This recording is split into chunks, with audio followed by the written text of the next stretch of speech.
Hey everybody, and welcome back to Lindsey's Little Library. So I'm here today because it's BookList Thursday. And BookList Thursday is something I do with Sarah over at Sarah's Nightstand. We come to you every Thursday with some sort of thoughts, ideas, recommendations, something bookish related.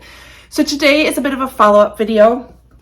Back in, I think it had to have been end of November.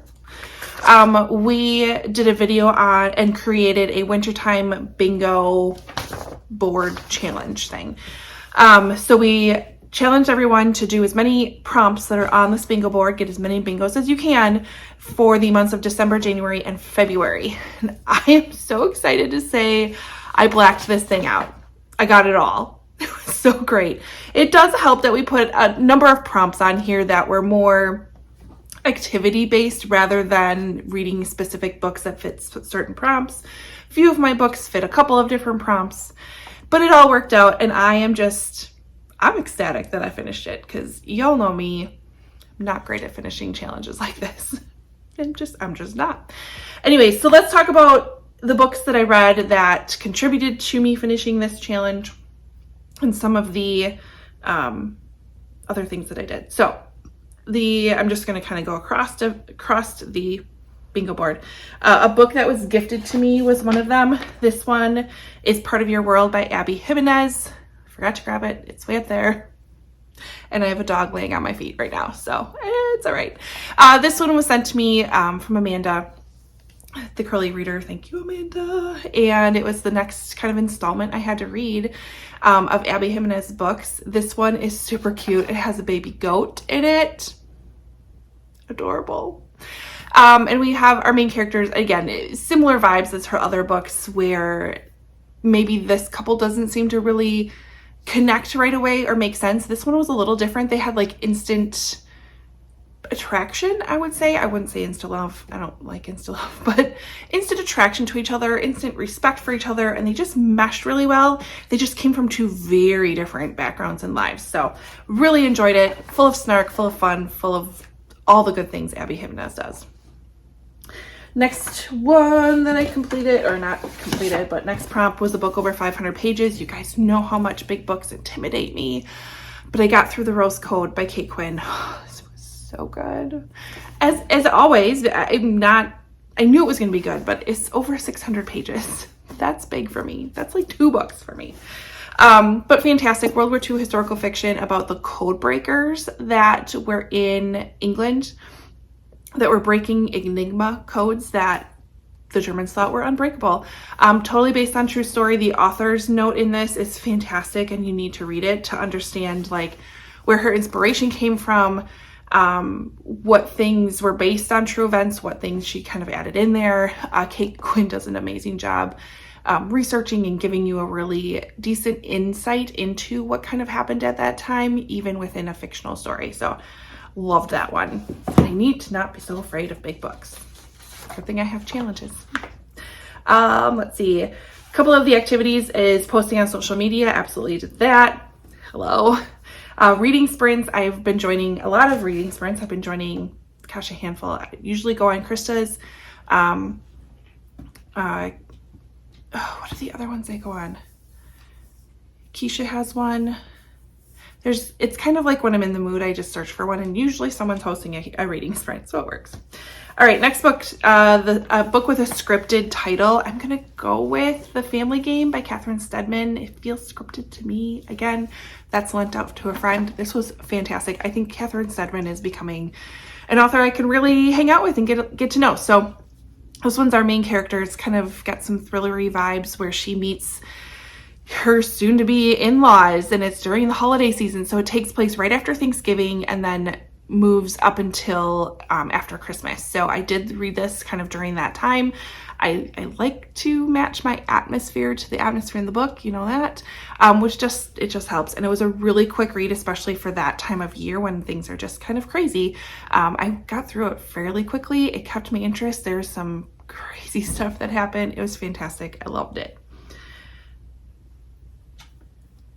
All right. Author that you're thankful for, I'm going to go with Simone St. James. She had a novella come out at the beginning of the year called Ghost 19. It's a really short thing. I think it's only available through like an ebook. Nice and creepy, definitely ghosty, gave me just a taste of her little ghosty vibes that she always dishes out. I wanted more, yet it was fantastic. It was a really quick read. I think I had it done in a day maybe. But we have our main character who is basically, she's stuck in her house. Like the ghost, the presence that is there will not let her leave.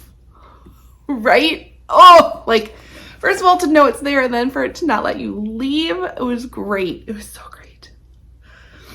All right, next one. A book with snow on the cover, and so I actually picked up the Winter Street series by Ellen Hildebrand. I only got through the first 2 books, but it does have snow on the cover. Read this during kind of my Christmassy time. Quick, easy read. Follows one family, and they own this Nantucket inn called the Winter Street Inn. So we have the father and 4 children and this whole complicated mess of a family, and it's really good. Like I said, really quick read.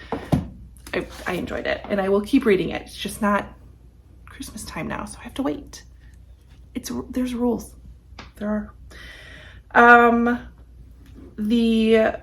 To fulfill the anticipated release one, I put Ghost 19 because that one just had come out during that time. It was a book that I bought brand new and read right away. That never happens. To read a book that was bought secondhand, I picked up The Perfect Marriage by Geneva Rose. This one I got off of Pango. If you want to check out Pango, I have a link below. It's fantastic, but you've been warned. It's addictive. Anyways, this is a thriller about a husband and wife. We have Sarah, who is a defense attorney in Washington, D.C. She's 33. She's named partner at her firm. Life is going great. Not the same can be said for her husband, struggling writer with little success in a career. He tires of his and Sarah's relationship as she is constantly working. Out in the secluded woods at Adam and Sarah's second home, Adam engages in an affair and ends up waking up one day to his mistress has been murdered, and he's accused of it. And so Sarah steps up to defend him. But it was really good. Really good. And the mother-in-law, she's a piece of work. All right, a book that has a character that travels. I listened to the book 3 Hours in Paris by Cara Black. Loved this book. This one followed our main character, who is a woman who was sent to Paris while Hitler was there, and her job was to assassinate him. And it goes from there. I listened to that book, and the number of walks the dog and I took was crazy because I couldn't stop listening to it. It was so fantastic. We have a book with red or green on the cover. I have this one's got some red on it, 12 Dates of Christmas by Jenny Bayless. I feel like this was for another one too. Oh yeah, A Cold Setting as well. So we have Kate Turner, and there seems to always have snowstorms in this book. There's a lot of them. But she's kind of trying to get out of her rut, and so she signs up for this dating service that basically sets you up for 12 different dates during the Christmas season in hopes of finding love, and she finds anything but. It's actually quite comical. It was a sweet read. A little forgettable. I mean, I kind of remember it. It was a really great Christmassy time read if you're just looking for something easy. One of the prompts is to gift a book to someone. So I did that during our book clubs. We do a blind date with a book gift exchange, where we all buy a book that we want to gift. We have them wrapped up with a little synopsis on it, and we play a different game to decide who is going to take home what book. So it's a super fun time. Next prompt is a book with lights on the cover. This one is Stay Awake by Megan Golden. I think I got that right. Another book I listened to off of NetGalley. I need to pick up more of her books. I do have her book. I think The Escape Room is up there. But I need to pick up more books. And this was fantastic listening to this book. Our main character is basically, we are put right into it from the very beginning. She wakes up and she doesn't remember how she got where she was, what she was doing, and basically every time she falls asleep, her mind resets to 2 years before. She has writing all over her, stay awake, don't fall asleep, don't trust anyone. Oh, it's crazy. It's crazy. Trust me. A book that could be a Hallmark movie. I read The Duke Alone by Christy Caldwell. This was one that I heard on the Currently Reading podcast, and I downloaded it on Kindle Unlimited. It was fine. It was like Regency era Home Alone, where our main character's left behind. Her whole family goes off to Scotland. She's home by herself. No servants, no food, no like ability to really take care of herself. And so she has to rely on the Duke that lives next door. That's this like curmudgeon who is like sworn off people, doesn't trust anybody, has this crabby dog who happens to love her. It was a really sweet book. It was just another quick one, but totally could be a Hallmark movie. Very predictable. It was fine. A book set in an isolated setting. I read Everyone in My Family Has Killed Someone by Benjamin Stevenson. This is basically following a family who is reuniting after a number of years and a number of issues at a ski cabin up in the mountains, and they end up getting snowed in and kind of in the midst of a storm. And while that is happening, they are facing a lot of things that have happened in their past and a lot of truths. Everyone in this family has killed someone, and so the narrator takes us through this kind of history of what has happened and what is happening now.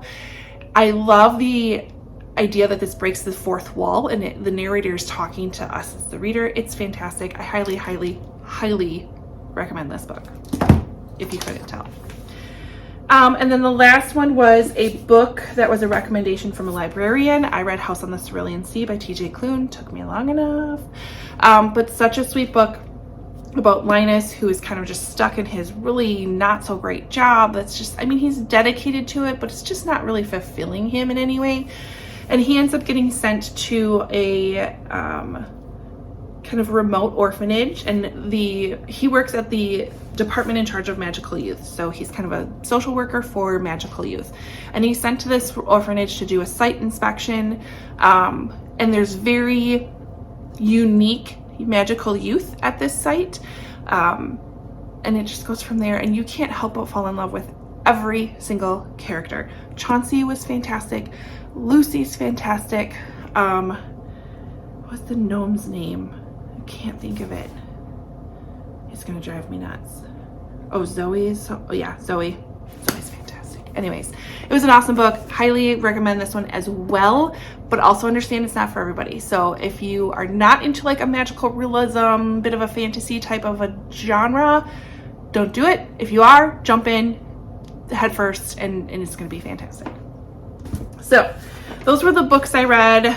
The activities that we did, I recommended a book to someone. I do that for you guys all the time.